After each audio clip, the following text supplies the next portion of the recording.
നമസ്കാരം. Rich Indian കൾച്ചറിന്റെ പുതിയ എപ്പിസോഡിലേക്ക് എല്ലാവർക്കും സ്വാഗതം. തിരുവലങ്ങാട് വടാരണ്യേശ്വര ക്ഷേത്രത്തിന്റെ കാഴ്ചകളാണ് ഈ വീഡിയോയിൽ നിങ്ങളുമായി പങ്കുവയ്ക്കുന്നത്. മഹാദേവനും പാർവതീദേവിയുമാണ് ഇവിടുത്തെ പ്രധാന പ്രതിഷ്ഠകൾ. ഇതുകൂടാതെ മഹാദേവന്റെ പഞ്ചസഭകളിൽ ഒന്നുകൂടിയാണ് ഈ ക്ഷേത്രം. മഹാദേവൻ തിരുനടനം കൊണ്ട് അത്ഭുതം സൃഷ്ടിച്ച സ്ഥലങ്ങളെയാണ് പഞ്ചസഭകൾ എന്ന് പറയുന്നത്. ഭഗവാൻ താണ്ഡവ നൃത്തമാടിയ 5 സ്ഥലങ്ങളാണ് പഞ്ചസഭകൾ. തമിഴ്നാട്ടിലെ ഓരോ ക്ഷേത്രങ്ങളിലായാണ് ഓരോ സഭകളും സ്ഥിതി ചെയ്യുന്നത്. ഇതുകൂടാതെ 63 നായന്മാർകളിൽ ഒരാളായ കാരയ്ക്കാലമ്മ ഈ ക്ഷേത്രത്തിൽ ഇപ്പോഴും ഭഗവാന്റെ തിരുനടനം ആസ്വദിച്ചുകൊണ്ടിരിക്കുകയാണെന്നാണ് വിശ്വാസം. കാരയ്ക്കാലമ്മയെക്കുറിച്ചും മഹാദേവന്റെ പഞ്ചസഭകളെക്കുറിച്ചും ഈ ക്ഷേത്രത്തിന്റെ ഐതിഹ്യം, ചരിത്രം എന്നിവയെക്കുറിച്ചുമൊക്കെ നമുക്ക് വിശദമായി ഈ വീഡിയോയിലൂടെ മനസ്സിലാക്കാം. എല്ലാവർക്കും ഒരിക്കൽ കൂടി റിച്ച് ഇന്ത്യൻ കൾച്ചറിന്റെ പുതിയ എപ്പിസോഡിലേക്ക് സ്വാഗതം.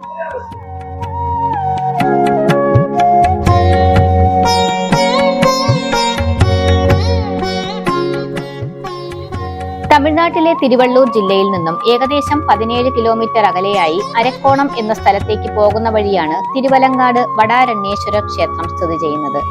ചെന്നൈയിൽ നിന്നും ഏകദേശം 65 കിലോമീറ്റർ ദൂരമുണ്ടാകും ക്ഷേത്രത്തിലേക്ക്. തിരുവലങ്കാട് എന്ന ഈ ഗ്രാമത്തിന്റെ പഴയ പേര് പഴയന്നൂർ എന്നാണ് തേവാരം സ്തുതികളിൽ രേഖപ്പെടുത്തിയിരിക്കുന്നത്. ആൽവൃക്ഷങ്ങൾ തിങ്ങി വളർന്നിരുന്ന ഒരു വനപ്രദേശമായിരുന്നു ഇപ്പോൾ വടാരണ്യേശ്വര ക്ഷേത്രം സ്ഥിതി ചെയ്യുന്ന സ്ഥലം എന്നാണ് കരുതപ്പെടുന്നത്. ഒരു ആൽമര ചുവട്ടിൽ ശിവൻ സ്വയംഭൂവായി അവതരിച്ച ശേഷമാണ് തിരു ആലംകാട് എന്നറിയപ്പെടാൻ തുടങ്ങിയത്.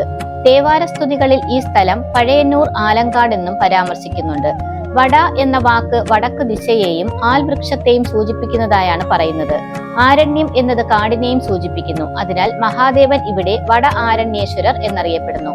ഇവിടെ ദേവന്മാർ ശിവനെ ആരാധിച്ചിരുന്നതായി വിശ്വസിക്കുന്നതിനാൽ ഭഗവാനെ ദേവസിംഹപ്പെരുമാൻ എന്നും അറിയപ്പെടുന്നു. മഹാദേവന്റെ പഞ്ചഭൂത ക്ഷേത്രങ്ങളെ കുറിച്ച് നമുക്കറിയാവുന്നതാണ്. ഇവിടെ പറയുന്നത് ഭഗവാന്റെ പഞ്ചസഭകളെ കുറിച്ചാണ്. ശിവന്റെ ബ്രഹ്മാണ്ഡ താണ്ഡവങ്ങൾ അരങ്ങേറിയ 5 സ്ഥലങ്ങളെയാണ് പഞ്ചസഭകൾ എന്നറിയപ്പെടുന്നത്.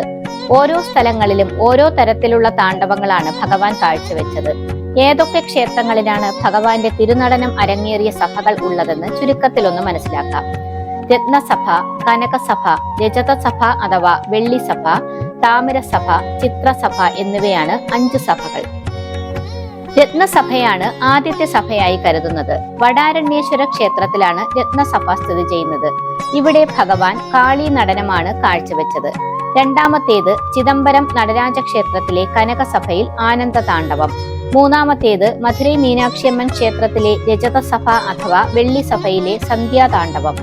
നാലാമത്തേത് തിരുനെൽവേലി നെല്ലേപ്പർ ക്ഷേത്രത്തിലെ താമിരസഭയിലെ മുനി താണ്ഡവം. അഞ്ചാമതായി കുട്രാലത്തെ കുട്രാലനാഥേശ്വര ക്ഷേത്രത്തിൽ സ്ഥിതി ചെയ്യുന്ന ചിത്രസഭയിലെ ത്രിപുര താണ്ഡവം എന്നിവയാണ്. വടാരണ്യേശ്വര ക്ഷേത്രത്തിന്റെ നിർമ്മാണം ഏത് കാലഘട്ടത്തിലാണ് നടന്നത് എന്നതിന് വ്യക്തമായ ചരിത്രരേഖകളില്ല.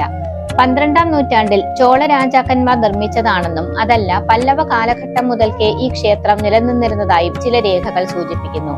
ക്ഷേത്ര ചുവരുകളിൽ പരാന്തക ചോളന്റെ മുതൽ വിജയനഗര കാലഘട്ടം വരെയുള്ള ശിലാലിഖിതങ്ങളുണ്ട്.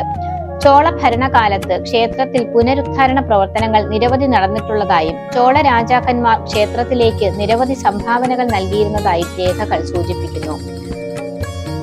പാർവതീദേവിയെ ഇവിടെ വണ്ടാർകുഴലി അമ്മൻ എന്നാണ് അറിയപ്പെടുന്നത്. വടാരണ്യേശ്വര ക്ഷേത്രത്തിലെ രത്നസഭയിൽ ഭഗവാൻ നടനം കാഴ്ചവെച്ചതുകൊണ്ട് ശിവനെ ഇവിടെ രത്നസഭാപതി എന്നും ഭഗവാന്റെ അരികിലിരുന്ന് നൃത്തം ആസ്വദിക്കുന്ന പാർവതീദേവിയെ ശിവകാമ സുന്ദരി എന്നും അറിയപ്പെടുന്നുണ്ട്. രത്നസഭയിൽ ഭഗവാന്റെ കാളി നടനം അരങ്ങേറിയതിന് പിന്നിൽ ഒരു ഐതിഹ്യമുണ്ട്. ഒരിക്കൽ ശുംഭൻ, നിശുംഭൻ എന്നീ 2 അസുരന്മാരുണ്ടായിരുന്നു. ശിവനിൽ നിന്നും പ്രത്യേക വരം ലഭിച്ച ഇവർ അത്യധികം അഹങ്കാരികളായിരുന്നു. ആൽമരങ്ങളാൽ നിബിഡമരമായിരുന്ന തിരുവലങ്ങാട് അവരുടെ താവളമാക്കുകയും ദേവന്മാരുൾപ്പെടെ എല്ലാവരെയും ആക്രമിക്കുകയും ചെയ്തു. ശുംഭ നിശുംഭന്മാരുടെ ശല്യം സഹിക്കാനാവാതെ ദേവന്മാർ ശിവനെയും പാർവതിയെയും അഭയം തേടി. എന്നാൽ ഇക്കാര്യത്തിൽ ദേവന്മാരെ സഹായിക്കാൻ പാർവതി ദേവിക്ക് മാത്രമേ സാധിക്കുകയുള്ളൂ എന്ന് ശിവൻ അറിയിച്ചു. അതിനാൽ പാർവതി ദേവി ശിവന്റെ നിർദ്ദേശപ്രകാരം ദേവിയുടെ അവതാരമായ കാളിയെ അസുര നിഗ്രഹം നടത്താനായി തിരുവലങ്കാട്ടേക്ക് അയച്ചു. അവിടെ കാളി ദേവി ശുംഭ നിശുംഭന്മാരുമായി ഘോര യുദ്ധത്തിലേർപ്പെട്ടു. ശുംഭന്റെയും നിശുംഭന്റെയും ഓരോ തുള്ളി രക്തത്തിൽ നിന്നും പുതിയ പുതിയ അസുരന്മാരുണ്ടായിക്കൊണ്ടേയിരുന്നു. അതിനെ തുടർന്ന് കാളി അവരുടെ രക്തമെല്ലാം കുടിച്ചു വറ്റിക്കുകയും അസുരന്മാരെ നിഗ്രഹിക്കുകയും ചെയ്തു. അസുര രക്തം കുടിച്ച കാളീദേവി അസുരഗുണമുള്ളവളാകുകയും ലോകത്തിന് തന്നെ ഭീഷണിയാവുകയും ചെയ്തു. കാളിയിൽ നിന്നും എല്ലാവരെയും രക്ഷിക്കാനായി മഹാദേവൻ പാർവതീദേവിയോടൊപ്പം തിരുവലങ്കാടെത്തി. സ്വയം മറന്ന അവസ്ഥയിലായിരുന്ന കാളീദേവി ശിവനെ യുദ്ധത്തിനായി വെല്ലുവിളിച്ചു.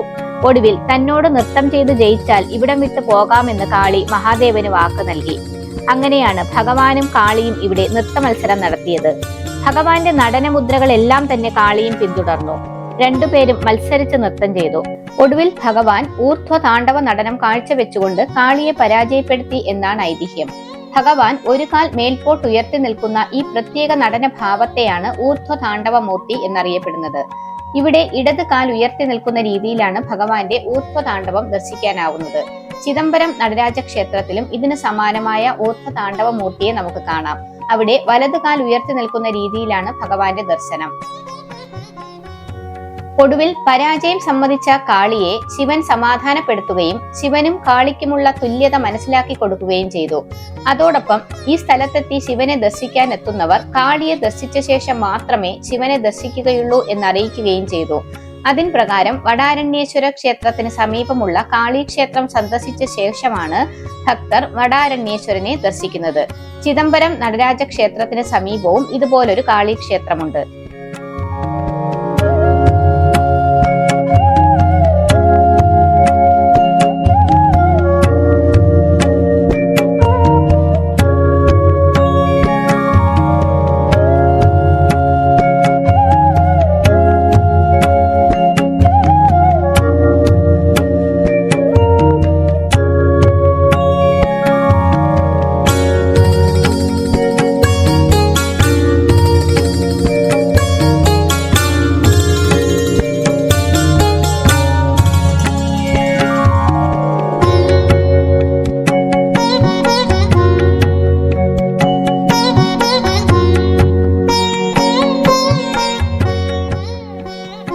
തിരുവലങ്കാട് ക്ഷേത്രത്തെക്കുറിച്ച് പറയുമ്പോൾ തീവ്ര ശിവഭക്തയായ കാരൈക്കാലമ്മയെ കുറിച്ച് പറയാതിരിക്കാനാവില്ല. പറയിപെറ്റ പന്തിരുകുലത്തിലെ വരരുചിയുടെയും പഞ്ചമിയുടെയും ഏക പെൺസന്താനമായ കാരയ്ക്കലമ്മ അല്ല ഇവിടത്തെ കാരൈക്കാലമ്മ എന്നത് പ്രത്യേകം ശ്രദ്ധയിൽപ്പെടുത്തുന്നു. 63 നായന്മാർകളിലെ 3 സ്ത്രീകളിൽ ഒരാളാണ് ഇവിടത്തെ കാരൈക്കാലമ്മ. ചരിത്രവും ഐതിഹ്യവും കൂടി കെട്ടുപിണഞ്ഞു കിടക്കുന്നതാണ് കാരൈക്കാലമ്മയുടെ കഥ. CE 6-ാം നൂറ്റാണ്ടിലാണ് കാരൈക്കാലമ്മ ജീവിച്ചിരുന്നതെന്നാണ് അനുമാനിക്കുന്നത്. കാരൈക്കാലമ്മയുടെ ആദ്യകാല നാമം പുനിതവതി എന്നായിരുന്നു. കാരൈക്കാലിലെ ഒരു ധനിക വ്യാപാരിയായിരുന്ന ധനദത്തന്റെ മകളായിരുന്നു പുനിതവതി. അതീവ സുന്ദരിയായിരുന്ന പുനിതവതിയെ വിവാഹപ്രായമായപ്പോൾ നാഗപട്ടണത്തുള്ള ഒരു ധനിക വ്യാപാരിയായിരുന്ന പരമദത്തനുമായി വിവാഹം നടത്തി. പുനിതവതിയും പരമദത്തനും സന്തോഷത്തോടെ ജീവിച്ചു വന്നു. അങ്ങനെയൊക്കെ ഒരു ദിവസം പരമദത്തന് ആരോ 2 മാമ്പഴങ്ങൾ സമ്മാനമായി നൽകി. പരമദത്തൻ അത് വീട്ടിലേക്ക് കൊടുത്തയക്കുകയും ഉച്ചയൂണിന് വരുമ്പോൾ കഴിക്കാമെന്ന് പുനിതവതിയെ അറിയിക്കുകയും ചെയ്തു. പുനിതവതിയും ആ മാമ്പഴങ്ങൾ സൂക്ഷിച്ചു വെച്ചു. കുറച്ചുനേരം കഴിഞ്ഞപ്പോൾ പുനിതവതിയുടെ വീട്ടിലേക്ക് ഒരു ശിവഭക്തൻ ഭിക്ഷ യാചിച്ചു വന്നു. ഊണ് പാകമാകാത്തതിനാൽ ശിവഭക്തനെ വെറും കൈയോടെ അയക്കണ്ട എന്ന് കരുതി പുനിതവതി പരമദത്തൻ കൊടുത്തയച്ച 2 മാമ്പഴങ്ങളിൽ ഒരു മാമ്പഴം അദ്ദേഹത്തിന് നൽകി. ഉച്ചയായപ്പോഴേക്കും പരമദത്തൻ ഊണ് കഴിക്കാനെത്തി. പുനിതവതി ഊണിനൊപ്പം ബാക്കിയുണ്ടായിരുന്ന ആ മാമ്പഴം നൽകി. മാമ്പഴം മുഴുവൻ കഴിച്ച പരമദത്തൻ അടുത്ത മാമ്പഴവും ആവശ്യപ്പെട്ടു. എന്നാൽ ഭർത്താവിനോട് മാമ്പഴം ഇല്ല എന്ന് പറയാൻ പുനിതവതിക്ക് കഴിഞ്ഞില്ല. പകരം അവൾ അകത്തേക്ക് പോയി ശിവനോട് മനമുരുകി പ്രാർത്ഥിച്ചു. ഉടൻ തന്നെ അവളുടെ കയ്യിലേക്ക് ഒരു മാമ്പഴം വന്നു. പുനിതവതി സന്തോഷത്തോടെ അത് പരമദത്തന് നൽകി. ആദ്യം കഴിച്ച മാമ്പഴത്തിനേക്കാൾ ഇരട്ടി സ്വാദുള്ള ഈ പഴം എവിടെ നിന്നാണെന്ന കാര്യത്തിൽ പരമദത്തന് സംശയമായി. തുടർന്ന് നടന്ന സംഭവങ്ങളെല്ലാം തന്നെ പുനിതവതി ഭർത്താവിനോട് തുറന്നു പറഞ്ഞു. പുനിതവതി പറഞ്ഞ കാര്യങ്ങളിൽ സംശയം തോന്നിയ പരമദത്തൻ എങ്കിൽ അതുപോലൊരു മാമ്പഴം ഇനിയും വരുത്തി കാണിക്കാൻ ആവശ്യപ്പെട്ടു. പുനിതവതി വീണ്ടും ഈശ്വരനെ ധ്യാനിച്ചു. മാമ്പഴത്തിനായി പ്രാർത്ഥിച്ചു. ഉടൻ തന്നെ പുനിതവതിയുടെ കയ്യിലേക്കൊരു മാമ്പഴം പ്രത്യക്ഷമായി. പുനിതവതി ആ മാമ്പഴം പരമദത്തന്റെ കയ്യിലേക്ക് വെച്ചതും അത് അപ്രത്യക്ഷമായി. എല്ലാം കണ്ടുകൊണ്ട് ആശ്ചര്യത്തോടെ നിന്ന പരമദത്തന് പുനിതവതി ഒരു സാധാരണ സ്ത്രീയല്ല എന്ന് മനസ്സിലായി. ദൈവിക ശക്തിയുള്ള പുനിതവതിയോടൊപ്പം ഒരുമിച്ച് താമസിക്കാൻ ഇനി തനിക്ക് സാധിക്കില്ല എന്നുറപ്പിച്ചു. അതിനാൽ പരമദത്തൻ കടൽ കടന്ന് വ്യാപാരത്തിന് പോകുകയാണെന്ന് പുനിതവതിയോട് കള്ളം പറഞ്ഞ് പിറ്റേ ദിവസം വീട് വിട്ടിറങ്ങി. പുനിതവതിയും പരമദത്തനെ കാത്തിരുന്നു. എന്നാൽ അയാൾ മടങ്ങി വന്നതേയില്ല. അപ്പോൾ ഒരു ദിവസം പരമദത്തൻ പാണ്ഡ്യനാട്ടിൽ താമസിക്കുന്നു എന്ന വിവരം ലഭിച്ചു. തുടർന്ന് പുനിതവതിയും ബന്ധുക്കളും പാണ്ഡ്യനാട്ടിലേക്ക് യാത്ര തിരിച്ചു. അവിടെ എത്തിയപ്പോഴാണ് പരമദത്തൻ മറ്റൊരു വിവാഹം കഴിച്ചെന്നും അയാൾക്ക് ആ വിവാഹത്തിൽ ഒരു മകളുണ്ടെന്നും അറിഞ്ഞത്. പുനിതവതി വന്ന വിവരമറിഞ്ഞ് പരമദത്തൻ ഭാര്യയ്ക്കും കുഞ്ഞിനുമൊപ്പം അവിടേക്കെത്തി പുനിതവതിയുടെ കാൽക്കൽ വീണു. പുനിതവതി സാധാരണ സ്ത്രീയല്ല എന്നും ദൈവതുല്യയാണെന്നും പരമദത്തൻ ബന്ധുക്കളെ അറിയിച്ചു. പുനിതവതിയോടുള്ള ബഹുമാനാർത്ഥം തന്റെ മകൾക്ക് പുനിതവതി എന്ന് തന്നെയാണ് പേര് നൽകിയിരിക്കുന്നതെന്നും പരമദത്തൻ അറിയിച്ചു. കാര്യങ്ങൾ മനസ്സിലാക്കിയ പുനിതവതി പിന്നീട് അവിടെ നിന്നില്ല. പകരം തന്റെ ഭർത്താവിന് വേണ്ടാത്ത ഈ യൗവനവും സൗന്ദര്യവും തിരിച്ചെടുത്തിട്ട് വൃദ്ധയും വിരൂപയുമാക്കി ശിവഭൂതഗണങ്ങളിൽ ഒന്നാക്കി മാറ്റണമെന്ന് മഹാദേവനോട് അവൾ അപേക്ഷിച്ചു. അവളുടെ പ്രാർത്ഥന പോലെ തന്നെ അവൾ വൃദ്ധയും വിരൂപയുമായി മാറി. അന്നു മുതൽ അവൾ കാരൈക്കാലിന്റെ അമ്മയായി മാറി തുടങ്ങി. ഒരു ദിവസം ശിവതാണ്ഡവം കാണണമെന്ന ആഗ്രഹത്തോടെ കാരൈക്കാലമ്മ കൈലാസത്തിലേക്ക് യാത്ര തിരിച്ചു. ശിവഭൂമിയായ കൈലാസത്തിൽ സ്വന്തം പാദം പതിപ്പിച്ച് ഭഗവാനോട് അനാദരവ് കാണിക്കാൻ പാടില്ല എന്നതുകൊണ്ട് കാരൈക്കാലമ്മ തലകീഴായി ആണത്രേ കൈലാസമല കയറി ശിവനെ ദർശിച്ചത്. കാരൈക്കാലമ്മയെ ഭഗവാൻ അമ്മ എന്ന് സംബോധന ചെയ്തതായും കഥകൾ പറയുന്നു. കാരൈക്കാലമ്മയുടെ ഭക്തിയിൽ പ്രസാദിച്ച ശിവനോട് അവൾ ഒരേ ഒരു ആഗ്രഹം മാത്രമാണ് ആവശ്യപ്പെട്ടത്. അതായത് ഭഗവാന്റെ ബ്രഹ്മാണ്ഡ നടനം എന്നും ആസ്വദിക്കണം എന്നായിരുന്നു ആഗ്രഹം.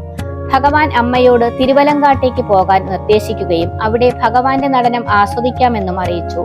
അതിൻ പ്രകാരം തിരുവലങ്കാടെത്തിയ കാരൈക്കാലമ്മയ്ക്ക് മുന്നിൽ ഭഗവാൻ നൃത്തം കാഴ്ചവെച്ചതായും പറയുന്നു. കാരൈക്കാലമ്മയുടെ സമാധിയും ഈ ക്ഷേത്രത്തിലാണ് സ്ഥിതി ചെയ്യുന്നത്. കാരൈക്കാലമ്മ ഇന്നും ഭഗവാന്റെ നൃത്തച്ചുവടുകൾ ആസ്വദിച്ച് ഇവിടെ പാടിക്കൊണ്ടേയിരിക്കുന്നു എന്നാണ് വിശ്വാസം. കാരൈക്കാലമ്മ ശിവനെ സ്തുതിച്ചു പാടിയ കീർത്തനങ്ങളെ മൂത്ത തിരുപ്പതികം എന്നും തിരുവലങ്കാട് വെച്ച് പാടിയ ഗീതങ്ങളെ തിരുവലങ്കാട്ട് മൂത്ത പതികം എന്നും അറിയപ്പെടുന്നു.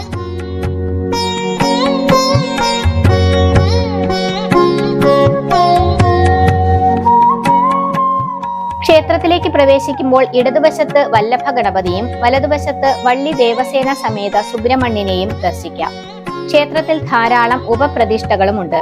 പഞ്ചഭൂതലിംഗങ്ങൾ, സഹസ്രലിംഗം, കാശി വിശ്വനാഥർ, അഘോര വീരഭദ്രർ, വിജയരാഘവ പെരുമാൾ, ചണ്ഡികേശ്വരർ, അയ്യപ്പൻ, ദക്ഷിണാമൂർത്തി, സപ്തമാതൃക്കൾ, ശനീശ്വര പുത്രനായ മാന്തീശ്വരർ എന്നിങ്ങനെയാണ് പ്രതിഷ്ഠകൾ. ഇതുകൂടാതെ ഭരണി നക്ഷത്രത്തിൽ ജനിച്ചവർക്ക് ഈ ക്ഷേത്രം പരിഹാര സ്ഥലമായും കരുതുന്നു. ക്ഷേത്രത്തിലെ സ്ഥലവൃക്ഷം ആൽമരമാണ്. ക്ഷേത്രത്തിന് വളരെ വിശാലമായ ഒരു തീർത്ഥക്കുളവുമുണ്ട്. വടാരണ്യേശ്വര ക്ഷേത്രത്തിനും കാളീക്ഷേത്രത്തിനും സമീപമായാണ് ഈ കുളം സ്ഥിതി ചെയ്യുന്നത്. കുളത്തിനരികിലായി നാഗപ്രതിഷ്ഠകൾ കാണാം. ക്ഷേത്രം രാവിലെ 6 മണി മുതൽ 12 മണി വരെയും വൈകുന്നേരം 4:30 മുതൽ രാത്രി 8 മണി വരെയുമാണ് തുറന്നിരിക്കുന്നത്. ഉത്സവങ്ങൾ നടക്കുന്ന ദിവസങ്ങളിൽ ദർശന സമയങ്ങളിൽ മാറ്റമുണ്ടാകും. ഫ്ലൈറ്റിൽ വരുന്നവർക്ക് ചെന്നൈ ഇന്റർനാഷണൽ എയർപോർട്ടിൽ ഇറങ്ങാം. അവിടെ നിന്നും ഏകദേശം 65 കിലോമീറ്റർ ദൂരമുണ്ടാകും ക്ഷേത്രത്തിലേക്ക്. തിരുവലങ്ങാട് റെയിൽവേ സ്റ്റേഷൻ 5 കിലോമീറ്റർ ദൂരെയായും ബസ് സ്റ്റോപ്പ് ക്ഷേത്രത്തിൽ നിന്നും 1 കിലോമീറ്റർ ദൂരെയായും സ്ഥിതി ചെയ്യുന്നു. വടാരണ്യേശ്വര ക്ഷേത്രത്തെക്കുറിച്ചുള്ള ഈ വീഡിയോ നിങ്ങൾക്ക് ഇഷ്ടമായെന്ന് കരുതുന്നു. ഇഷ്ടമായെങ്കിൽ ലൈക്ക് ചെയ്യാനും മറ്റുള്ളവരിലേക്ക് ഒന്ന് ഷെയർ ചെയ്യാനും മറക്കരുത്. അതോടൊപ്പം ചാനൽ സബ്സ്ക്രൈബ് ചെയ്യാത്തവർ ദയവായി സബ്സ്ക്രൈബ് ചെയ്യുക. മറ്റൊരു വീഡിയോയുമായി നമുക്ക് വീണ്ടും കാണാം. നമസ്കാരം.